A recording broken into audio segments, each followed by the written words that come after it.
wacu Yesu Kristo abane namwe mwese mudukurikirana ku mbuga zitandukanye za Praise for the Victory Choir Ministry.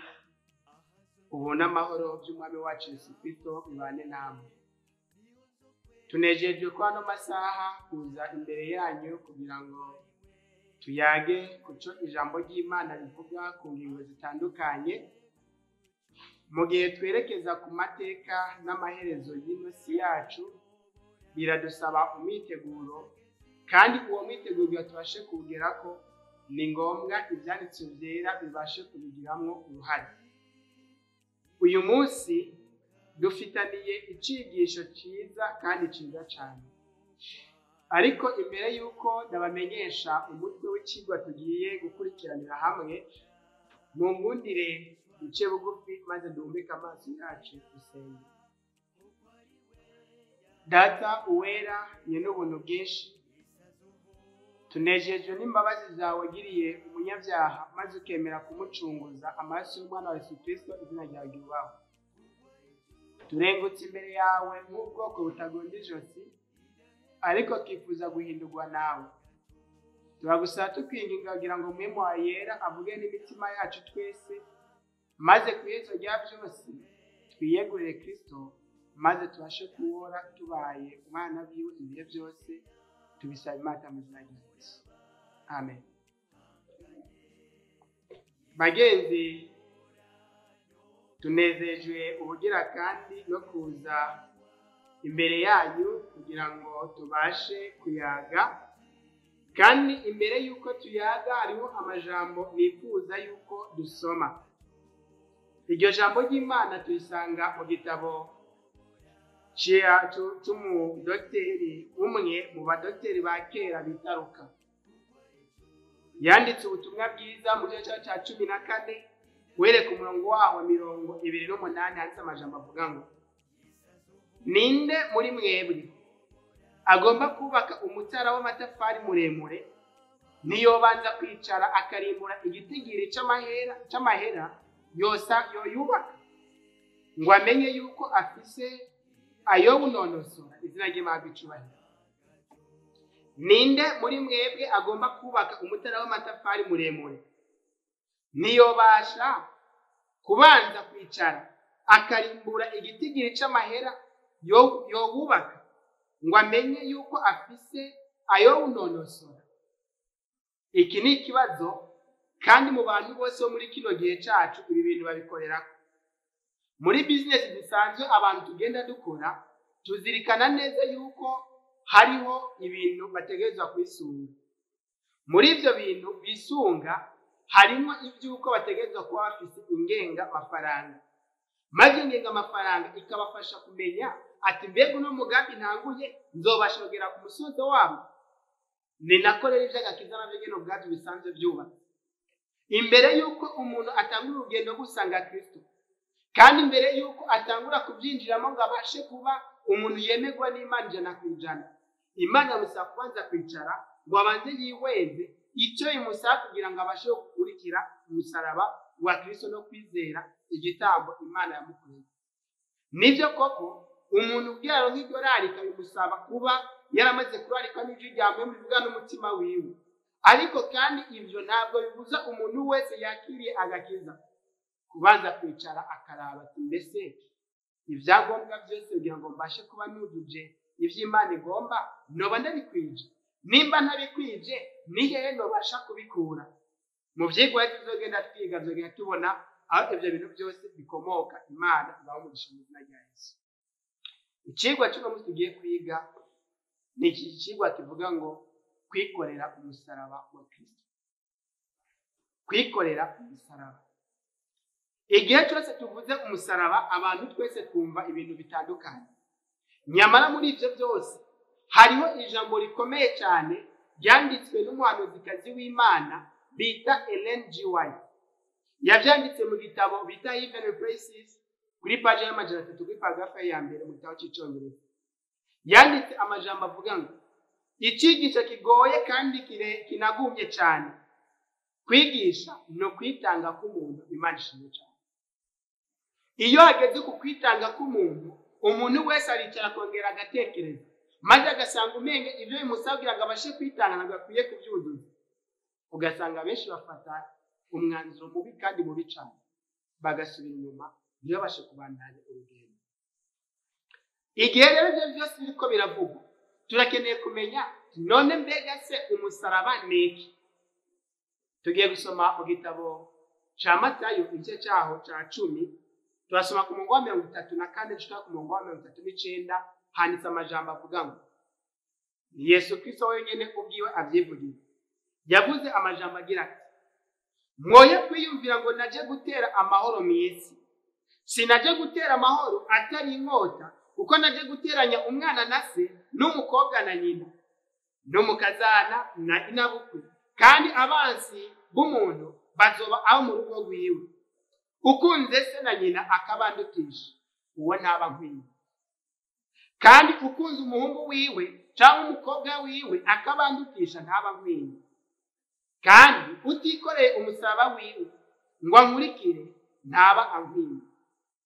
Amajambo akomeye cyane nifuza yuko ducira akakatizo nayavuga ngo urokora ubugingo bwiwe azobura, nuheba ubugingo bwiwe ku bwanje azoburonka, izina ry'Imana ry'icubahiro. Mu nzira y'agakiza rero iyo tuvuze umusaraba ni ibintu byose bigenderanye n'ibyo umuntu yifuza mu buzima bwiwe bwa buri munsi. Bya bindi nyine bisanzwe biri muri kamere y'umuntu bibasha gutuma yumva ari umwanzuro kanaka tubasha gufata. Bavuze imiryango, isano y'abantu bavukana, banavuze mbere haragira n'igihe banavuga ku bijyanye n'ibyo umuntu we umubiri we nyine ubwiwe, ko bavuze ngo urokora ubugingo bwiwe azobubura, nuheba ubugingo bwiwe ku bwanje azobubura. None kubera iki Yesu Kristo ku murongo wa 34 yabaje ikibazo kivuga ngo umuntu wese akwiye ko Yesu ataje gutera amahoro mu isi? Mbega kudatera amahoro ibyo byaba bisobanuye iki? Mu gitabo Bible Commentary volume yaho ya 5 kuri page yaho y'1089 kuri paragrafe ya 4 bavuzeho amajambo akomeye cyane agaragaza neza ariko kuvuga yuko atamahoro azigera aboneka ni kubera ko abatuye isi ubwabo batemera kwakira ubuntu bw'Imana yabagiriye. Igihe cyose abantu bose batemeye kwakira ubuntu Kristo Yesu yabagiriye ku musaraba Kalvari, abo bantu bashobora kuronka amahoro kubera ko nta mahoro asanzwe ari mu buzima bw'ikinyacara. Yesu Kristo abivugaho muri Yohana 8:32 yavuze abivuga neza ngo muzomenya ukuri, kandi ukuri niko kuzogira zoba kwidegenza. Nimba rero umuntu wese mu batuye isi akeneye kwidegenza, bivuze ngo akwiye kumvisha ijambo ry'Imana rimubwira maze akemera kuyoborwa muri iryo jambo. Ikibazo cabaza ati mbega umusaraba ni iki? Kugira ngo umuntu abashe kugira akanyabugabo kamubashira gutuma yanga ibyo bintu byose byamaze kuvugwa, dukwiye kumenya yuko Kristo ari we abasha gutuma habaho itandukaniro mu mutima w'umuntu wese yizeye. Mu gitabo cya Luka igice cyaho cya 12 ku murongo wa 29-53 handitse amajambo asa n'ayo Luka yanditse ko ubwa mbere. Banditse amajambo agira ati naje guta umuriro mu isi, none yaba wari umaze gufatwa mba ngigomba iki? Kandi ndi n'umubatizo uwo nkwiye kubatizwa, emwe uko mbabazo kugeza aho uzoherera. Mbe mwiyumvira ko naje kuzana amahoro mu isi? Ndababwire siko biri, ariko naje kuzana umucana, uko uhereye none hazobaho 5 mu nzu imwe, batandukanye 3 na 2 na 2 na 3. Umwana azotandukana na se n'umwana nuko, umukobwa azotandukana na nyina n'umukobwa nuko, inabukwe azotandukana n'umukazana wiwe n'umukazana nawe nuko, izina ry'Imana ry'icubahiro. Aha rero haje gusobanura umurongo wa mbere twatanguye gusoma, kubera yuko Imana yari yamaze kuvuga yuko atazanwe no kuzana amahoro mu isi, ahubwo aje gutuma habaho ukutumvikana hagati y'abagize umuryango mu nzego zitandukanye. batweretse impamvu bazotandukana. Nuko igihe umuntu wese umwe yemeye kumvira ijambo ry'Imana rimusaba, akemera kwikorera umusaba wiwe w'ibyaha byiwe nyene ubwiwe, akikorera bya bintu byose bibasha kumubuza kumvira agakiza ka Yesu, uwo muntu ubwo nyene atangura kubona abasi be bari iruhande rwiwe, kandi abo basi biyo bambere atangura guhura nabo nabo mu muryango wiwe n'inshuti n'abagenzi basanzwe bagize bamwegereye. Nyamara nubwo bisanzwe byifashe muri ubwo buryo, hari ikiguzi cyo gukurikira Yesu, kandi icyo kiguzi ni ukwiyanga. Nta muntu umwe yashobora kwikorera umusaraba wa Kristo ngo abashe kwitwara n'umusaraba wiwe atabayeho kwiyanga cyane kwitanga. Byanditse muri Luka igice cya 14 umurongo wa 25 gushika na 27, ahavuga amajambo avuga ngo, kandi ishengero ryinshi rijanye nawe arahindukira arababarira ati, umuntu niyaza kuri jewe niyanye se na nyina n'umugore wiwe n'abana biwe na bene nyina n'abashiki biwe mbere n'amagara yiwe, nayo Imana idufasha cyane. Ibi nico byasabye umukurambere w'abantu bose avuga ko bizera Imana muri ino si, Aburahamu mbere yuko yitaba irarika ry'Imana, Imana yamubwiye kino kintu, kandi icyo kintu kibwiye buri muntu wese karanyumva: va mu gihugu cyawe, mu nzu ya so no mu muryango wa so, nze kukwereka igihugu nagusezeranye. Uwo muhamagaro n'ubundi niwo muhamagaro Imana ihereza abantu bose bifuza kwitabira irarika ry'Imana. Bategerezwa kumva yuko isano bafitaniye n'ibintu byose bagundira mu isi, iryo sano ryose ritegerezwa gucika, maze bakaraba imbere yaba n'amagara yiwe nayo ubwiwe. Bawe mukomeje amajambo bavuga bati, ntashobora kuba umwigishwa wanje utikoreye umusaraba wiwe ngo nkurikire, ntashobora kuba umwigishwa wanje. Imana idufashe cyane. Ikibazo, mbega umusaraba ni iki? Ni ibintu byose byo hanze y'umuntu bimubuza gusanga umukiza ku ruhande rumwe, ariko ku rundi ruhande ni ibintu byose by'imbere mu muntu bimubuza gusanga umukiza. Ni ukuvuga hariho iby'imbere, hariho n'iby'inyuma. Mu byo inyuma umuntu bibukunda kubuza abantu gusanga Kristo harimo ababyeyi, abo bivukana, hamwe n'ibyo atunze n'ibindi byinshi buri muntu wese asobanukiwe. Ibaze ati, mbese ni iki kimbuza gusanga umukiza wanje? Iby'imbere ni ibi: ni umubiri wiwe hamwe n'ubugingo bw'umuntu. Kubera nimwasoma mu gitabo cy'Abatesalonike ba mbere 5:23, muzosanga ari ibintu bitatu bigize umuntu. Hariho umubiri, impwemu hamwe n'ubugingo. Ibyo bintu byose rero, muri ibyo byose ibintu umuntu afise ko ububasha ashobora gufatira n'umwanzuro ni umubiri hamwe n'ubugingo. Kubera ko ijambo ry'Imana rivuga yuko Yesu Kristo yaje mu isi kugira ngo abere ubugingo abatuye isi. Ubugingo buvugwa hano ni ukwakira Kristo Yesu mu mutima w'umuntu. Iyo umuntu yakiye Kristo yaba amaze kuronka ubugingo, kandi ubwo bugingo buba bukwiye kumubeshaho ibihe byose azobaho akiri hano ku isi. Mbega ijambo rivuga ngo kubanga ryoryo ryoba risobanuye iki? Dusome mu gitabo cyo gusubira mu Byagezwe cya 33 mu kurangiza ikigwa cyacu, maze turabe umuntu byashikiye akanga abo mu muryango wiwe ingene byagenze. Gusubira mu Byagezwe 33 ku murongo wa 9-11 handitse amajambo avuga ngo, Lewi yavuze ku bya se na nyina ati, sinkibamenye.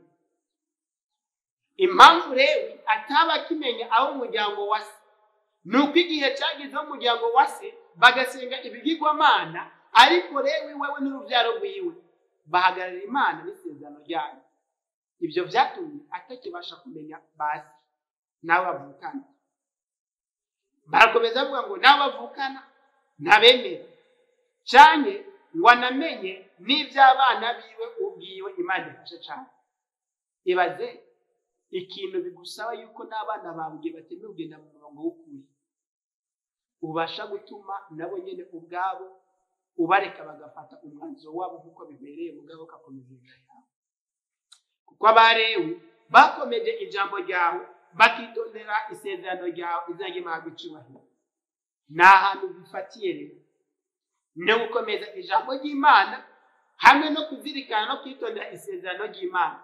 Isezerano ry'Imana rero ritangurira hehe? Isezerano ry'Imana ritangurira mu mategeko yayo. Bazokwigisha abayakobo amateka washinze. Iyindi mpamvu ituma habaho gutandukana nuko abantu bose bamaze kwakira Kristo Yesu umwami n'umukiza w'ubugingo bwabo, Imana ibahindura uwo munsi nyene abakozi bakora n'Imana mu gikorwa cyo gukiza abanyabyaha. Ni ukuvuga bashinzwe kubwiriza babandi b'umuryango wabo. Bisobanure ngo ntabwo ari urwango rwo mu buryo isi isanzwe itahuramo urwango, ahubwo ni urwango Imana yanga icyaha kiri mu muntu. Bigisha Abisirayeli ibyagezo byawe, bazokumotereza imibavu, bakosereze ibimazi bidasonoye ku gicaniro cyawe. Ewe Uhoraho, hezagira inkomezi za Lewi, wemere igikorwa cy'amaboko yiwe. Uze wame uvunagura urukenyero rw'abamukuriye hasi bona bamwana, kugira ngo ntibongere kubyuka. Imana ifasha cyane. Hari isezerano n'Imana yereza abantu bose bemera gukurikira Yesu bakikorera umusaraba wabo. Nuko Imana yabahaye isezerano rivuga ngo nta na rimwe nzigenda bareka ngo batwazwe n'abanzi, ahubwo nzobarinda kandi mbazitirire nk'uko ijambo ry'Imana rimaze kubivuga izina ry'Imana icubahiro. Mu kurangiza, hari ijambo ryanditse mu gitabo cya Matayo 15:16 ku murongo wa 24 gushikana 26 bavuga ngo ivyo umuntu byose afise yabihawe n'Imana. Buno Yesu abwira abigishwa biwe ati umuntu ntiyagomba kunkurikira ntiyamubwiwe, maze ahereko yikorere umusaraba wiwe. Twamaze kubona umusaraba icari cyo. N'ibyo bintu byose bibuza umuntu gusanga Kristo. Kuri byo hariho ibyaha imbere ya byose. Yikorere umusaraba wiwe ankurikire, kuko ugomba gukiza ubugingo bwiwe azobubura, ariko we ubugingo bwiwe ku bwanje azoburonka. Kandi umuntu byo mumarira iki kunguka ibyo mu isi byose niyako ubugingo bwiwe kw'iciro? Canke umuntu yotanga iki ngo acungure ubugingo bwiwe? Ni ikibazo. Ese muvandimwe, wewe wumva wotayibwira ngo ubashe gucungura ubugingo bwawe? Icyo usabwa ntabwo ari kintu. Icyo usabwa ni iki kiri mu gitabo Bible Commentary volume yayo ya 5 kuri page yaho y'1095 paragrafe yayo y'indwi handitse amajambo avuga ngo imico igomba kuremwa ni imico isa nk'iya Kristo izina ry'Imana icubahiro. Iyo umuntu atakiye imico ya Kristo muri we, ntabwo abasha kuzuza ibintu byose Imana imusaba. Kwikorera umusaraba, tugomba kwikorera umusaraba maze tugakurikiza intambuko za Kristo. Abikorera umusaraba bazosanga ko igihe bazokora ibi, umusaraba wa Kristo ari umusaraba bazosanga ko ari umusaraba wa Kristo ubikorera uwabo mu kubatera intege no mu kubatungira urutoke kuri ntama w'Imana akura ibyaha by'abari mu isi izina ry'Imana icubahiro. Ni isezerano ryacu rero nk'abavuga ko twizera byo kwishura rino sezerano. Igihe Imana idusaba kwikorera umusaraba wacu, ntabwo idusaba kuwikorera wenyine, kubera ko mu kiwe kuri cya tuzobona neza ko Yesu Kristo yabivuze neza ngo nimuze mwikoreze ingata yanjye uko ibahutse, kandi umutwaro mbikoreza katari umutwaro wemereye. Kandi iryo sezerano niga abantu bose bavuga ko bizeye. Twibuke rya jambo tugiye guhereza ko twatanguriye ko rivuga ngo kandi ribe ikibazo buri muntu wese yibaza, ninde muri mwebwe agomba kubaka umutara w'amatafari muremure niyo banza kwicara akarimbura igiti gice mahera byo wubaka ngo amenye yuko afise ayo wunonoso? Imana yena amahoro iduhereze twese kuyoboka ubwo buntu bw'Imana, maze twicare twibaze ku mugambi w'agakiza Imana yaduhaye, dufate umwanzuro muzima kandi Kristo Yesu yiteguriye kutuyobora. Imana ibahe umugisha twese mu izina rya Yesu. Reka dusenge. Uwiteka muremyi w'isi n'ijuru, tunejejwe n'ijambo ryawe ritwigisha kwikorera umusaraba wacu. Nibyo vuba kenshi twiyumvira yuko ibyo twabasha kubyigezaho twebwe ubwacu, nyamara wemeye gutanga umusaraba Kristo kugira ngo binyuze muri wo umusaraba wacu ubashe kuremuka. Turakwinginze kugira ngo uduhe kwizera Kristo Yesu, maze uduhe guharura ibikwiye byose kugira ngo tubashe kugendera mu nzira yawe. Twizeye ko ubiduhereje, tubisaba Imana mu izina rya Yesu. Amen.